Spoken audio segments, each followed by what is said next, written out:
Every time I visited the same tiny diner after midnight, the cook remembered details about my life that I had never told anyone, and eventually I realized he had been preparing for a conversation we both were supposed to have years ago.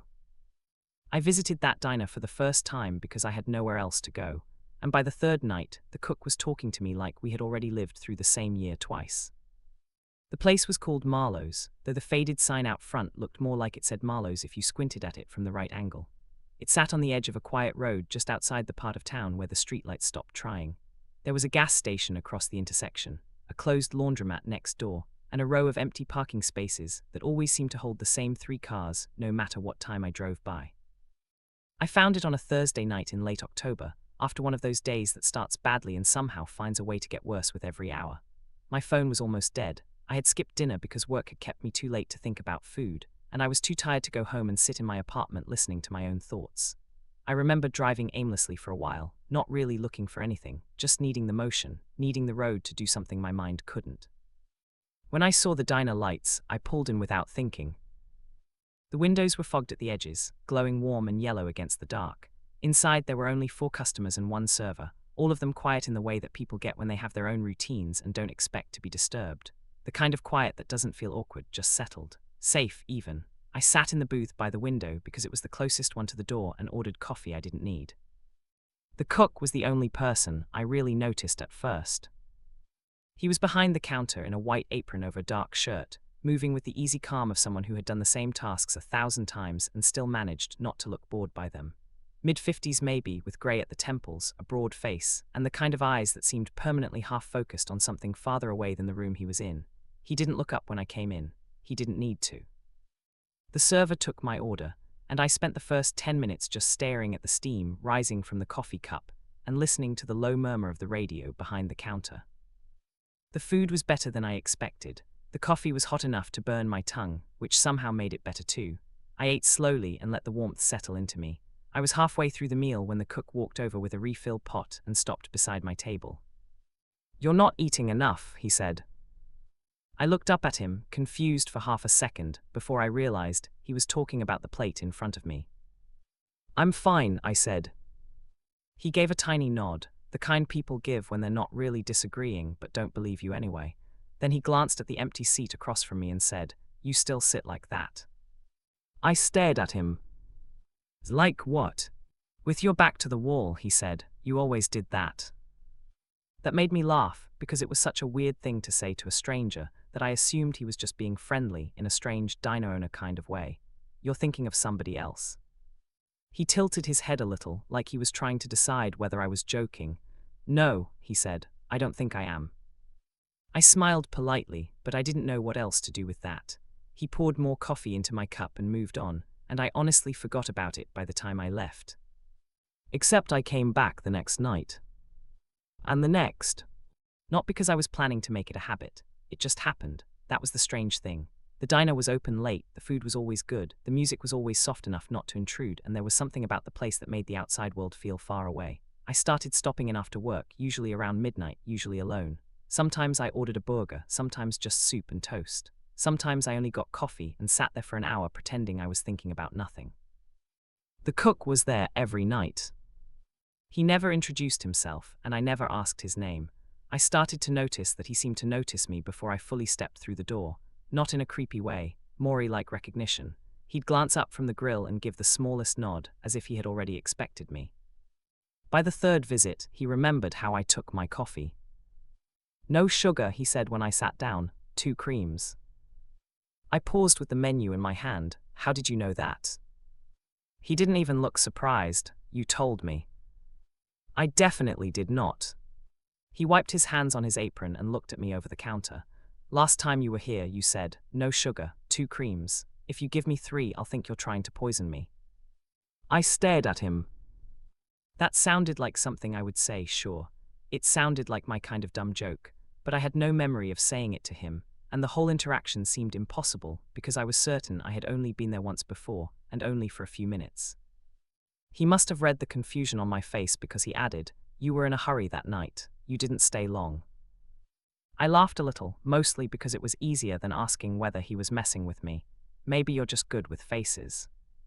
"Maybe," he said. But the look in his eyes said he wasn't guessing.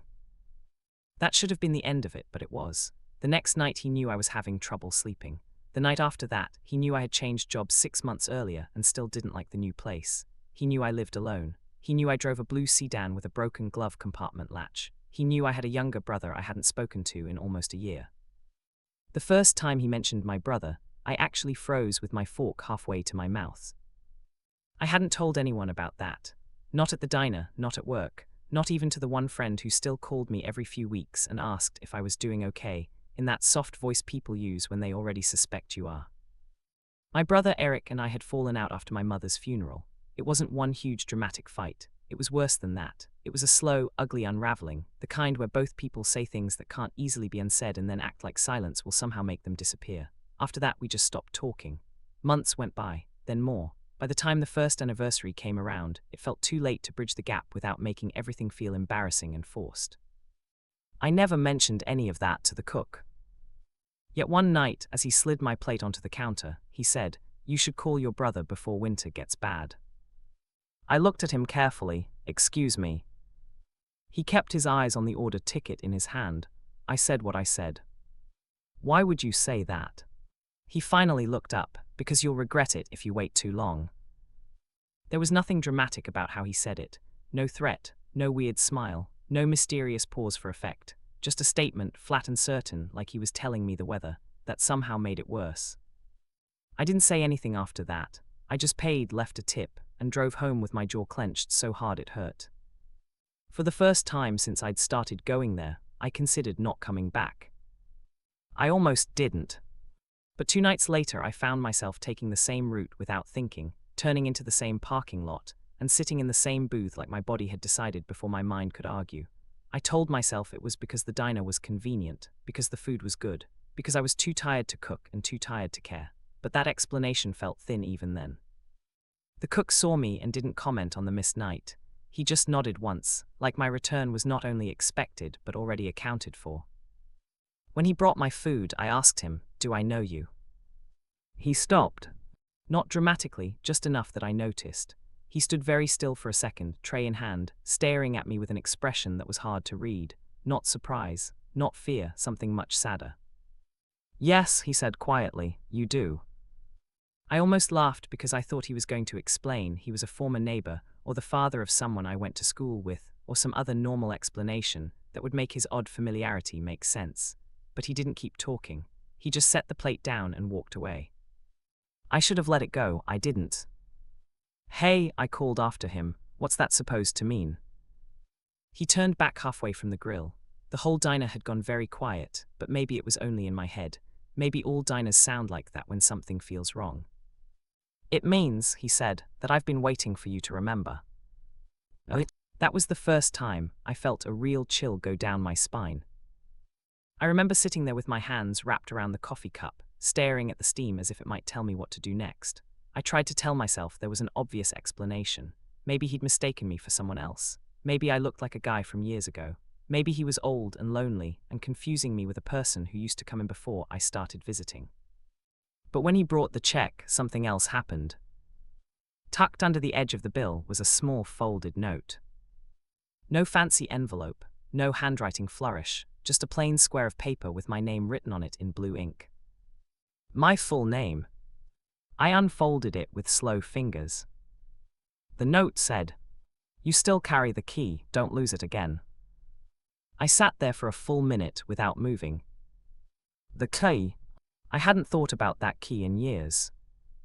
It was a small brass key attached to a bent red thread, and I used to keep it on a chain when I was a kid because my mother said it was lucky. I had no idea what it opened. I didn't even know why I still remembered it now. It had gone missing sometime after her death, or maybe before. I couldn't honestly say. All I knew was that the sentence on that note hit me so hard I felt dizzy. I got up so quickly, the chair scraped against the floor.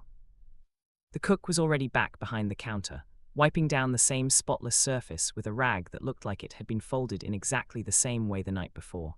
I walked straight up to him and held the note between 2 fingers. "What does this mean?" I asked. He looked at the paper, then at me. "It means you're later than you were supposed to be." "For what?" He hesitated. For the first time since I'd met him, He looked like he wasn't sure how much he was allowed to say. Then he said, "You should come back tomorrow, same time." I should have told him to forget it. I should have demanded answers right then. Instead, I heard myself ask, "Why?" He looked past me toward the front window, where the parking lot lights glowed pale against the dark. "Because," he said, "tomorrow is the night you finally ask the right question." Then he turned away and started plating another order like our conversation had never happened. I left the diner with my heart pounding too fast and the note crumpled in my hand. I spent the entire drive home trying to come up with an explanation that made sense. Maybe he had mistaken me for someone else. Maybe the key was symbolic. Maybe I was being played by some weirdly committed practical joker. But none of those explanations explained why I had such a clear, sharp memory of that brass key the second I saw the words on the paper. By the time I got home, I was so unsettled I didn't even turn on the lights right away. I stood in my apartment doorway with the note in one hand and my keys in the other, staring at the tiny bowl by the front table where I usually dumped my pocket stuff. And then I saw something that made my stomach drop. There was a key in the bowl. Not my apartment key, not my car key. A small brass key, dull with age, attached to a red thread so faded it was almost brown. I knew with absolute certainty that I had never seen it in my apartment before. Yet the moment I picked it up, something in my chest tightened like a knot pulling shut. Because I did know that key. I just didn't know how. And that was the problem that followed me into sleep, sat beside me in the dark, and waited for the next night to come. The key sat on my kitchen table all night, and I didn't touch it again until sunrise. I slept badly, not in the normal way where you wake up tired and annoyed and immediately reach for coffee.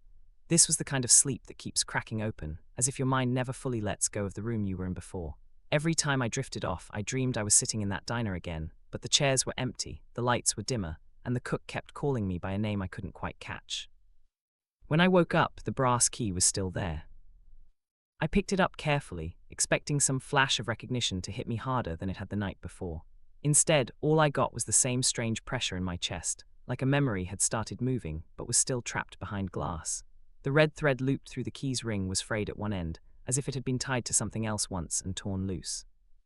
I turned it over in my hand and noticed something I hadn't seen before. A tiny number had been scratched into the bow of the key. 7. I sat at my kitchen table for a long time just staring at it.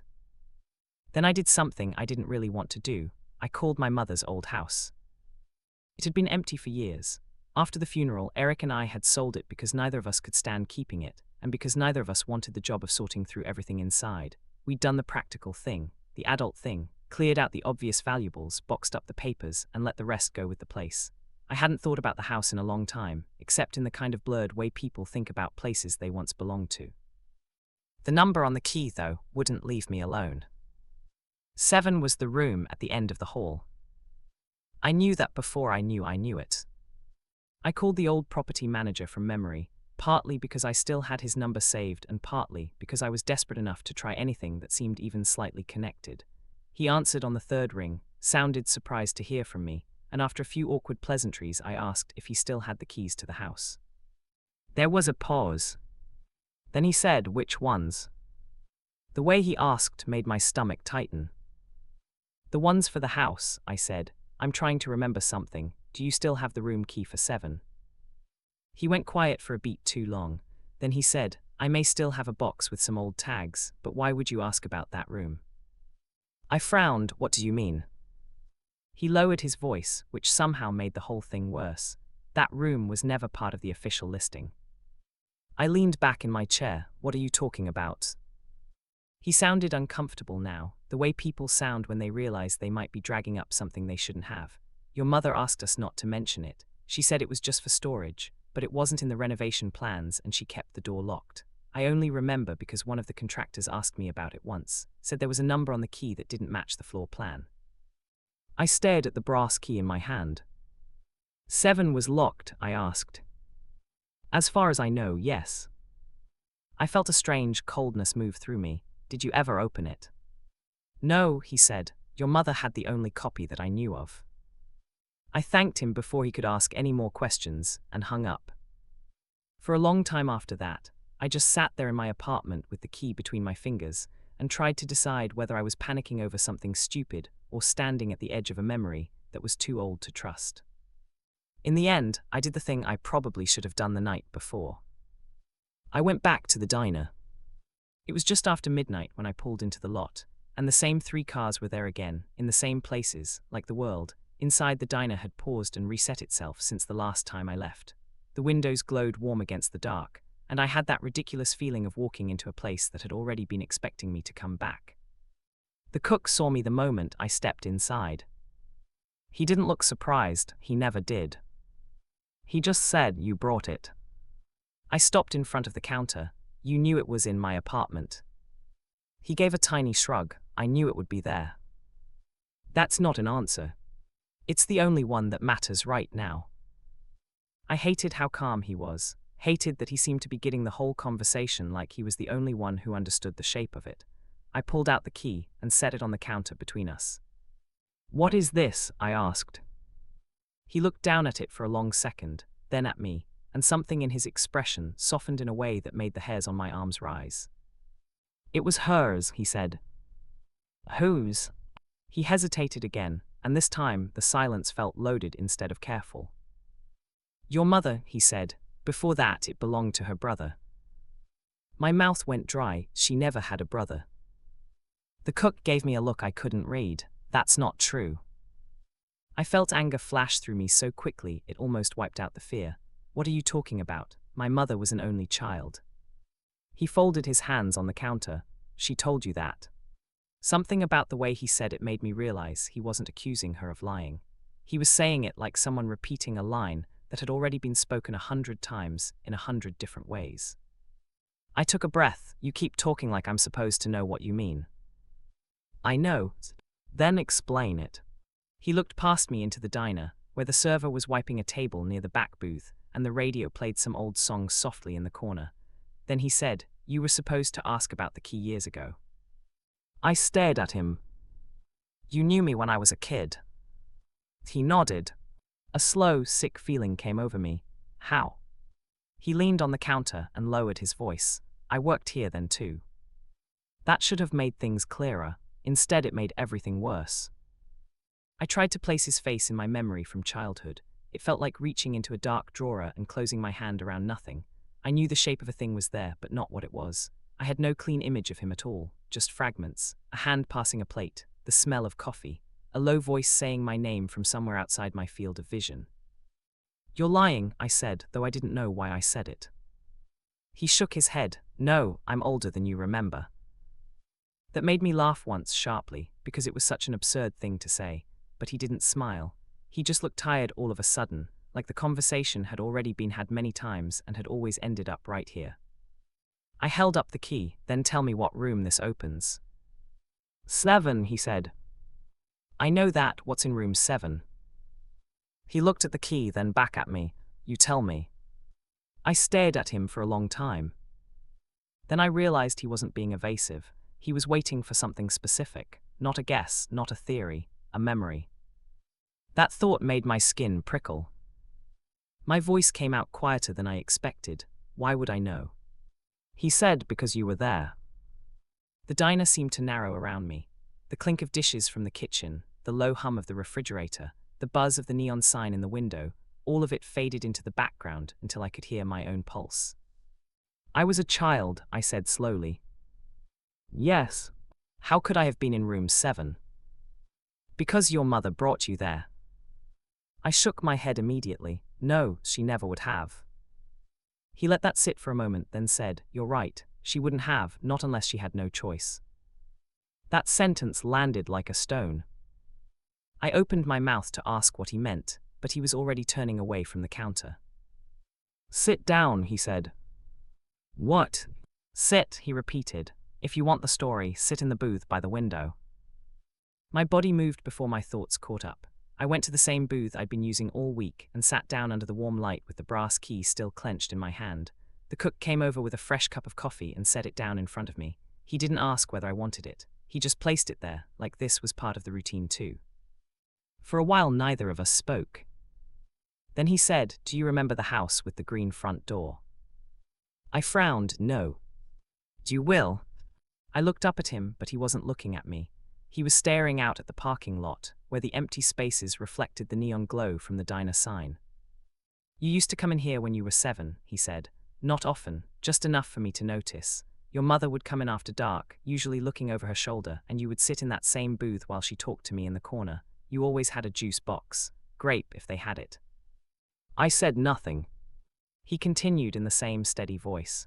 You liked the little plastic creamers because you thought they were toys. You used to stack them in lines. You had one missing front tooth for most of that summer. Something in my chest shifted. Not a memory exactly, more like the outline of one.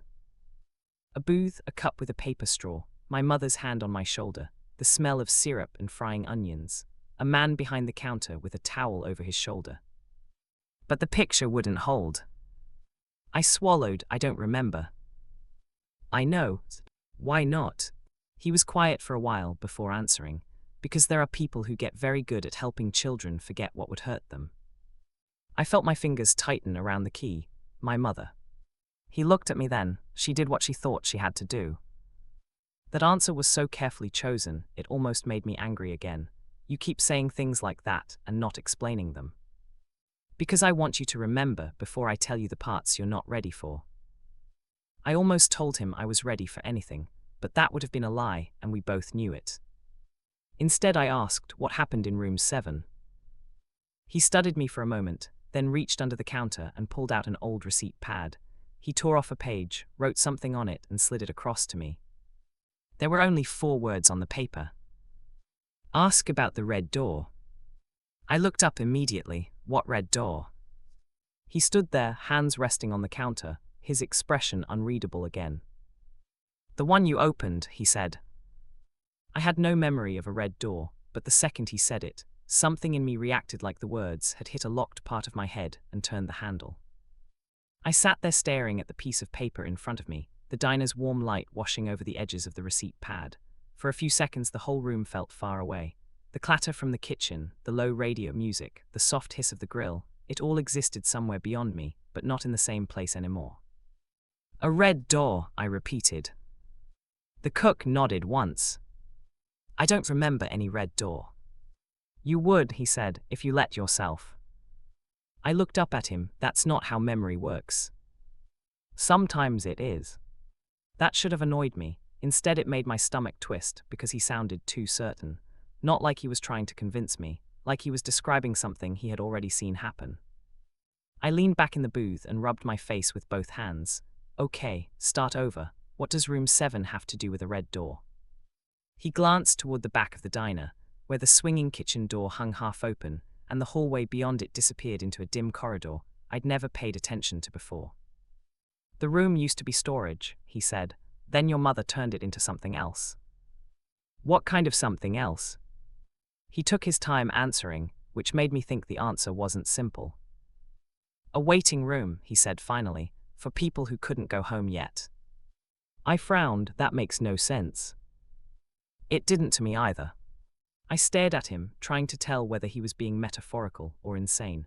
The problem was that he sounded neither. He sounded like someone trying very carefully not to say too much too fast. I asked, why would my mother bring me here at all? The cook's face changed in a way I can only describe as tired compassion.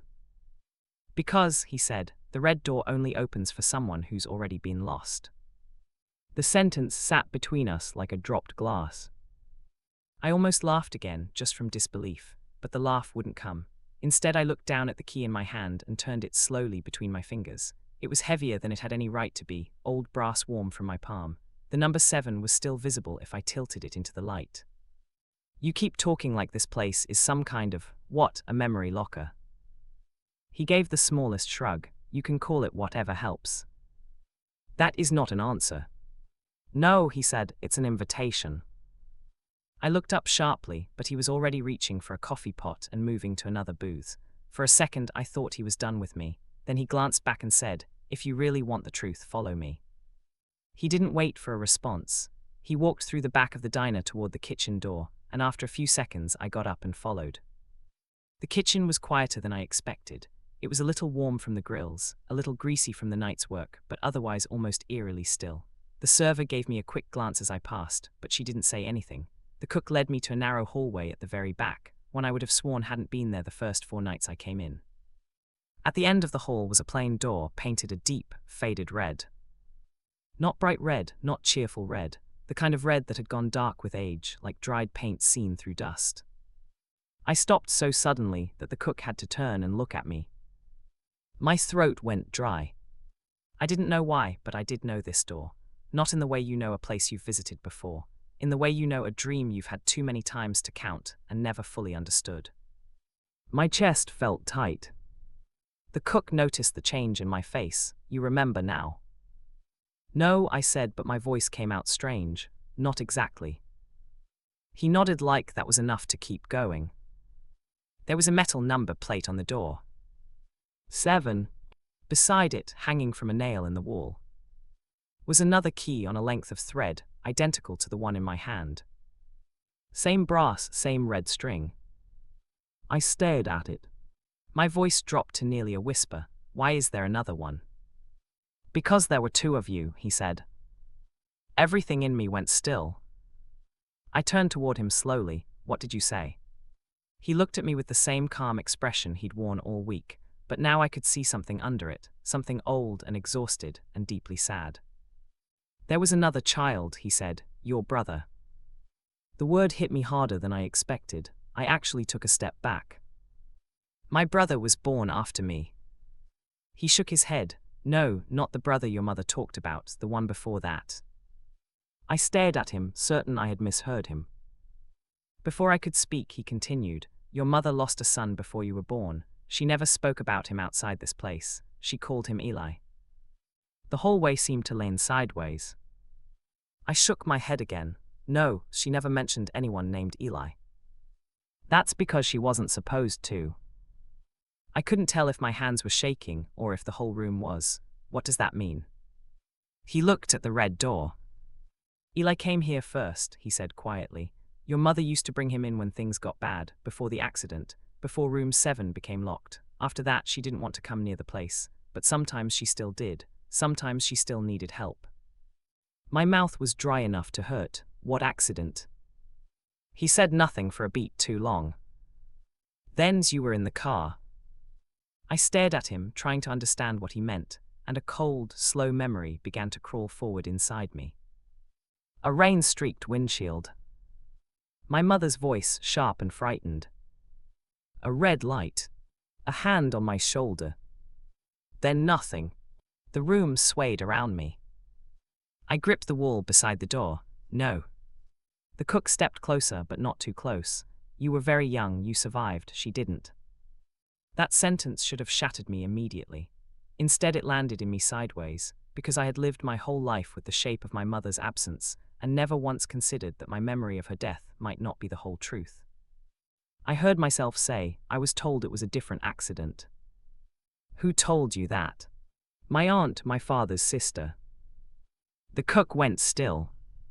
That pause told me more than his words would have. What? I asked. He exhaled slowly. Your aunt took care of you after. She simplified things. Simplified. Protected you. I stared at him, anger beginning to burn through the shock. You're telling me my mother died in a crash, and I had a brother I never knew about, and I'm supposed to just stand here and accept that? No, he said. You're supposed to remember why she brought you here in the first place. I looked back at the red door. My head hurt.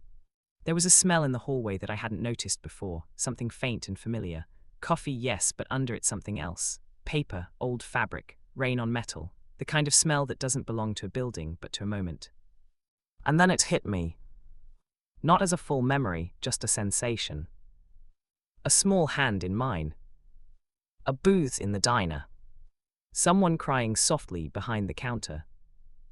A voice I couldn't hear, but somehow knew was saying my name. I grabbed the key tighter. What was in that room? I asked. The cook's expression changed in a way that made my skin prickle. Not what, he said. Who? I stared at him. He pointed at the door. You were supposed to meet him there. My pulse kicked hard in my neck. Meet who? He answered carefully, like he was stepping through broken glass. Your brother. I stopped breathing for a second. That was ridiculous, impossible. My brother was Eric. I had only ever had Eric. Eric was younger than me by 2 years, alive, real, distant, and annoyed with me about the funeral and everything after. But even as I thought that, I felt some part of the thought waver. Because the cook was looking at me with the kind of certainty that made lying feel stupid. I don't understand, I said. You won't, he replied, not yet. I hated how patient he was being. I hated more that I could feel something in my own mind, shifting toward the edge of a shape I didn't want to see. Open the door, I said. He didn't move. That depends. On what? On whether you're ready to know why you've been coming here every night. I snapped because I'm hungry and I like the food. He almost smiled at that, almost. Then he looked at me with the kind of gentleness that made me want to throw something. No, he said, you come because the diner remembers what your head won't hold. I opened my mouth, but he cut me off. Every night you've been here, you've been getting a little closer to the same thing. The coffee, the seat, the questions, the note, the key. It isn't random. You didn't start coming here by accident. You've been circling this place for years. That's impossible. Is it? I didn't answer. I couldn't. Because now that he said it, I had the strangest sensation that he was right. Not in the literal sense, not yet, but in the way you sometimes know a sentence is true before you understand what it means. He reached into his apron pocket and took out a second folded note. He handed it to me without a word. My hands shook as I opened it. Inside, in the same blue ink, were 6 words. He asked for you first. My chest tightened. Who did? I whispered. The cook looked at the red door. Eli, he said, your brother. I couldn't speak. He stepped past me then, took the brass key from the wall, and held it in front of the lock. For the first time since I'd met him, the calm in his face cracked just enough for me to see what was underneath it. Fear, not for himself, for me. You need to understand something before I open this, he said. What? He looked at me for a long time. Then he said, your mother didn't bring you here to hide you from the truth. She brought you here because she thought the truth was already coming for you. The key clicked in the lock. The red door began to open. And whatever was waiting on the other side was closer to my life than I had ever imagined.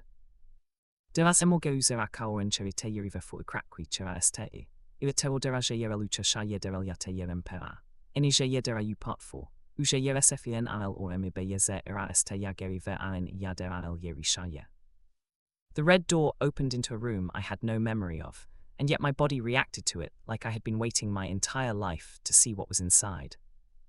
It was small, much smaller than I expected. No windows, no tables, no chairs, just a narrow room with pale walls, one bare lamp, and a row of metal shelves along the far side. For a second I thought the cook had dragged me into some storage closet, some abandoned back room the diner had forgotten about. Then I saw what was sitting on the shelves. Boxes. Dozens of them. Some were old and taped shut with yellowed strips that had started to peel. Some were newer, marked with neat labels. My name was on at least 3 of them. Not my full legal name on all of them, but the name my mother used to call me when I was little. The childish version. The one only family would have known. I stepped inside slowly, not taking my eyes off the shelves. What is this place? I asked.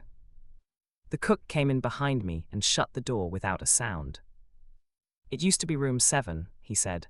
Now it's where the diner keeps what people leave behind. That makes no sense. It does if you remember what the diner is for. I turned to him, and what is it for? He didn't answer right away. Instead, he pointed to the shelf directly in front of me. There was a small cardboard box there with my name written on the side in blue marker. I stared at it. Something inside me moved again, more strongly this time. I reached for the box, but the cook said, not yet. I stopped. You need to understand why you've been coming here first. I'm pretty sure that's what I've been asking for 3 nights. He nodded once, fair. Then he motioned toward the shelves. Every person who comes through here leaves something behind, sometimes by choice, sometimes not. A memory, a promise, a decision. Sometimes the thing they lose is small enough they don't notice at first. Sometimes it's the thing that shapes the rest of their life. I looked at the shelves again. You expect me to believe this diner collects memories. Not collects, he said, holds. That's absurd. Maybe. I turned back to him. Then how do you explain the boxes? He gave me a long look, with honesty. I waited. He said, your mother trusted this place, with things she couldn't keep safe anywhere else.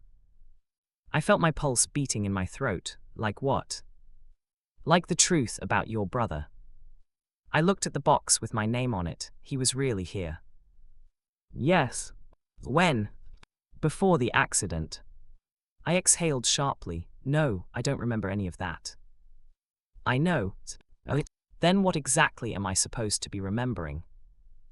He looked at me for a moment, then opened one of the other boxes and pulled out a small bundle wrapped in tissue paper.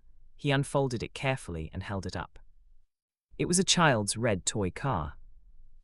Old, faded, one wheel slightly bent. I stared at it and something in my head jerked hard enough to make me step backward.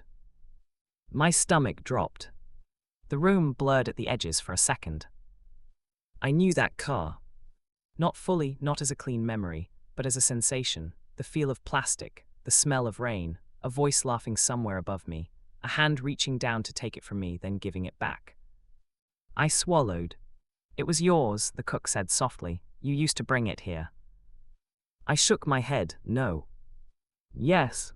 I stared at the toy in his hand and felt the room start to tilt around me in tiny, nauseating increments. My mother brought us here, I asked. He nodded. Why? He looked at the floor for a second before answering, because Eli used to disappear. My throat tightened.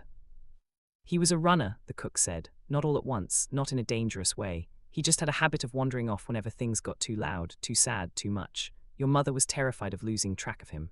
One night he vanished for hours. She found him here. Here? He nodded toward the shelves. Not in this room, in the diner, sitting in that same booth by the window. He'd come here because he said someone told him to. I whispered, who? The cook's face went very still. You, he said. My vision sharpened and blurred at the same time. That didn't make any sense. I was younger than that memory should have been. Too young. And yet something in the back of my mind gave a sick little twist of recognition, like a lock turning halfway. The cook kept going, voice quiet and steady. Eli said a little boy at the counter told him the booth by the window was safer than the street. He said the boy had a blue cup and a red toy car. He said the boy told him to wait there until his mother came back. My mouth went dry. He reached for another box and opened it. This one contained a folded piece of paper, yellowed and carefully preserved. He handed it to me. It was a drawing. Crayon-on-line notebook paper, the edges curled with age, a diner booth, a window, a tiny figure standing behind the counter, two children sitting together with mugs of something warm in front of them. At the bottom, in child's handwriting, were two words. Wait here. My knees actually weakened. I looked at the drawing, then at the cook. That's not possible. He didn't answer. Because he didn't need to. Suddenly the room felt too small to breathe in. I stepped back, shaking my head over and over like that could undo whatever was building inside me. I don't understand, I said. I don't remember drawing this. I don't remember him being here. I don't remember any of it. The cook's expression changed, just slightly, into something almost like pity. No, he said, you remember it wrong. The sentence landed harder than anything else he'd said. I opened my mouth to argue, but before I could, he reached into the box with my name on it and took out a second object. It was a photograph. The corners were bent, the image was faded, but I knew the shape of the diner in it, even though it looked different then, newer, brighter, less worn around the edges. Standing by the window booth was my mother. And beside her was a boy I didn't know. Not Eric. Older than me by a little, maybe 9 or 10. He had my eyes. I stared at the photo, unable to move. That's Eli, the cook said. I looked up so fast it hurt. He existed. Yes. He was my brother. He nodded. I looked back at the photo, and in the same instant I felt something inside my chest crack open. Not with certainty, with grief. like a door inside me had never been fully shut and was now swinging open just enough to let in the cold. "This can't be real," I said, but my voice was already changing. "It is." I gripped the photo so hard it bent in my hands. What happened to him? The cook was quiet for a long moment. Then he said he was the one who asked to stay. The world seemed to narrow around those words. "Stay where?" "Here." I stared at him. "Why?" He looked at the floor. "Because the night your mother died, Eli understood something first. He saw the road. He saw what was coming. He knew your mother was too distracted to stop. He ran into the diner before the crash happened. He wanted to tell her to wait. He wanted to warn her."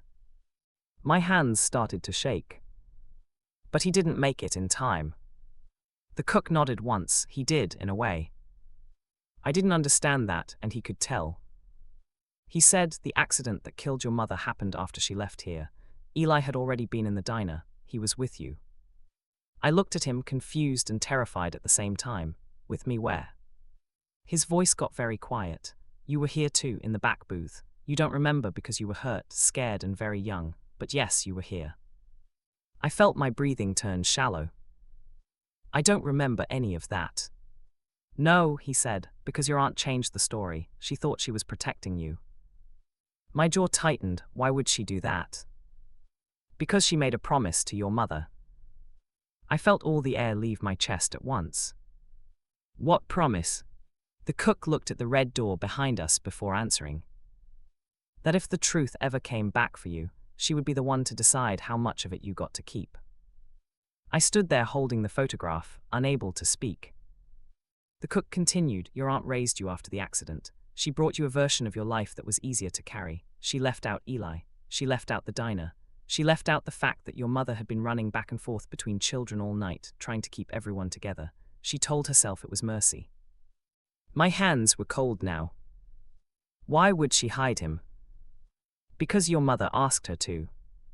"Why?" He took a slow breath. "Because Eli died in the crash too." Silence hit the room so hard it felt physical. I stared at him. "No."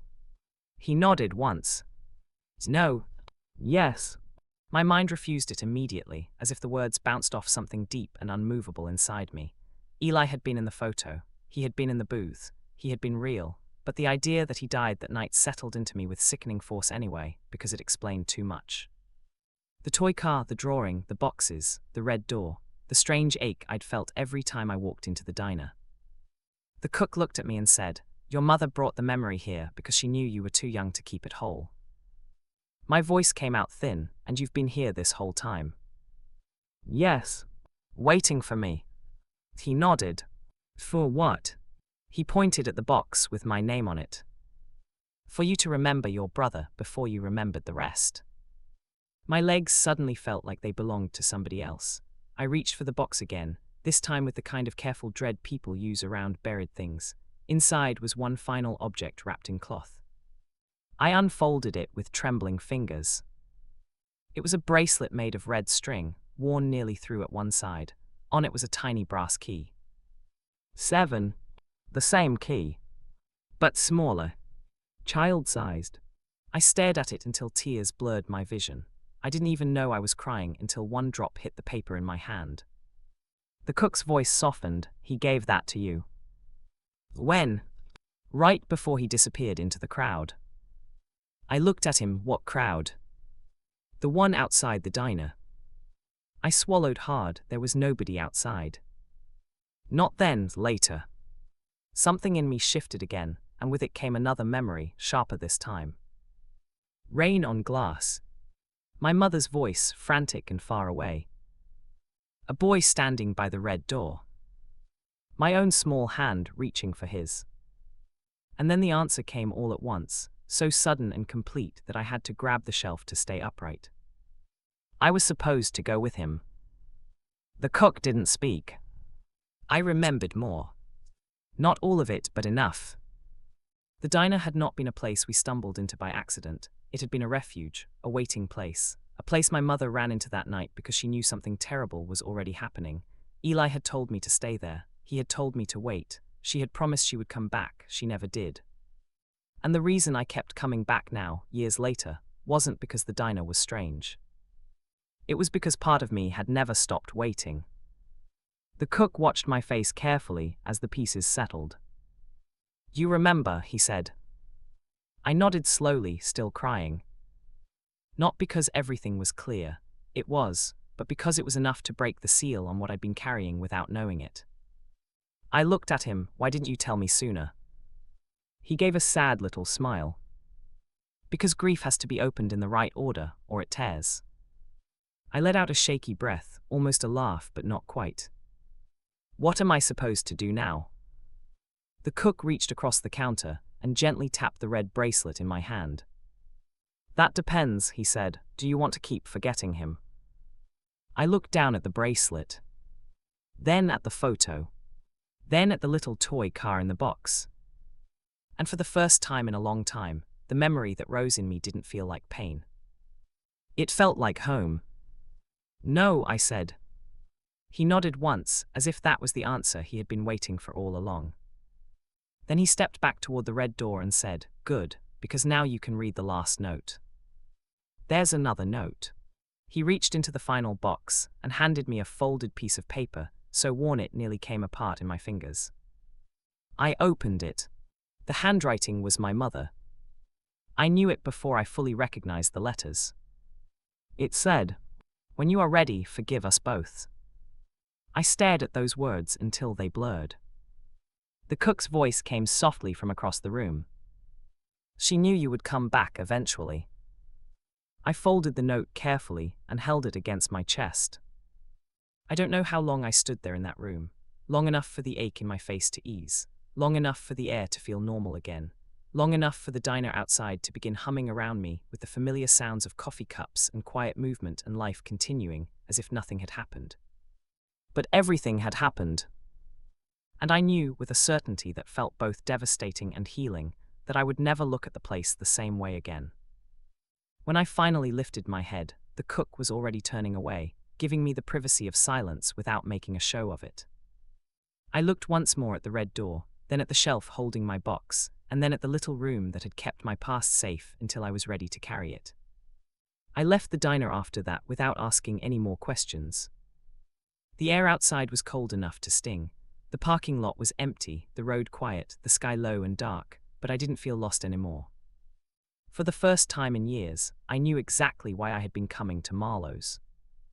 Not for the food, not for the coffee, not even for the strange comfort of the place. I had been coming because some part of me had recognized that the diner was holding a door open for the past. And now, finally, I had walked through it,